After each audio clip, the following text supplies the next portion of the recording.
SCP 문서나 영상을 보고 있노라면 우리는 다양한 궁금증에 맞닥뜨리게 되는데요. 분명 죽은 줄 알았던 녀석에 대한 영상이 계속해서 올라오는가 하면 기요미로 변했다고 알고 있던 녀석이 여전히 무시무시한 모습으로 존재한다거나 혹은 사형수인 줄 알았던 존재가 어느 날 갑자기 SCP로 밝혀지는 등 분명 동일한 존재임에도 이야기마다 조금씩 다르게 묘사되는 경우가 있기 때문.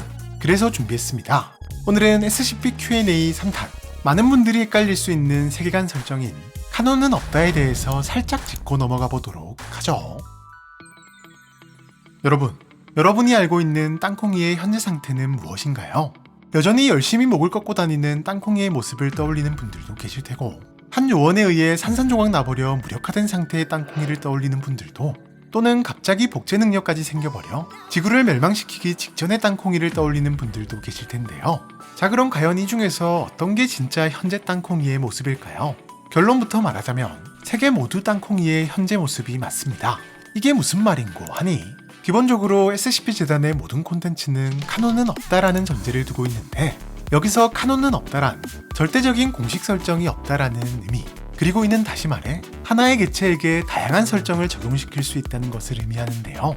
실제로 땅콩이가 산산조각난 이야기나 무한하게 복제된 이야기는 전부 연결되는 이야기도 아니고 하나의 세계에서 일어난 이야기도 아닌 SCP-173이라는 객체를 기반으로 서로 다른 작가가 서로 다른 설정을 가지고 작성한 별개의 이야기들, 쉽게 말해 서로 다른 평행세계의 땅콩이들에게 일어나고 있는 이야기들로 볼 수 있답니다.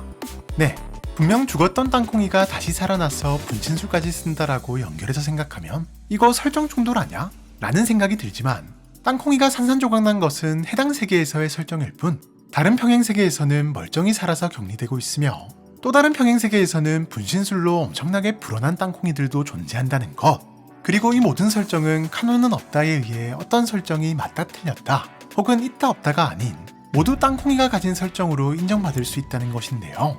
이와 같은 원리로 어떤 세계의 68이는 여전히 깽판을 치는 재단의 골칫거리 도마뱀 괴물이지만, 또 다른 세계에서는 세상에서 가장 귀여운 도마뱀일 수 있는 것이며, 이는 녀석의 기원이나 정체와 관련해서도 마찬가지, 어떤 세계에서는 게누일튼이라는 못된 주인 때문에 인간을 증오하게 된 불쌍한 도마뱀이지만, 또 어떤 세계에서는 여전히 정체나 기원이 전혀 밝혀지지 않은 정체불명의 괴물일 수도 있는 것인데요. 물론 이렇듯 수많은 설정 중에서도 많은 사람들이 선호하는 설정, 흔히 주류 설정으로 불리는 것이 각 객체마다 존재하며, 때로는 그것이 유일한 공식 설정처럼 여겨지기도 하지만, 그건 역시 수많은 설정 중 하나일 뿐, 결과적으로 다양한 평행 세계의 설정 중에서 어떤 세계의 설정을 바탕으로 SCP 세계관을 즐길 것인가는 온전히 이야기를 읽고 쓰고 즐기는 바로 여러분들 개개인의 몫이라는 사실.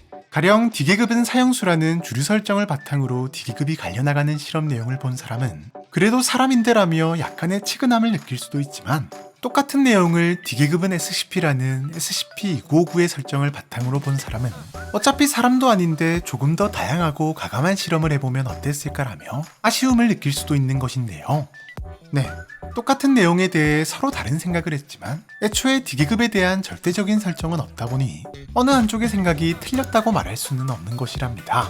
이는 나아가 내가 땅콩이와 관련된 어떤 이야기를 작성하려고 할 때도 마찬가지, 내가 가장 마음에 드는 평행세계의 설정을 골라 그 설정을 바탕으로 이야기를 시작할 수도 있는 것이며, 또한 완전히 다른 설정, 가령 땅콩이가 갑자기 땅콩으로 변했다 같은 새로운 설정 자체를 만들어 이야기를 작성해 볼 수도 있는 것인데요.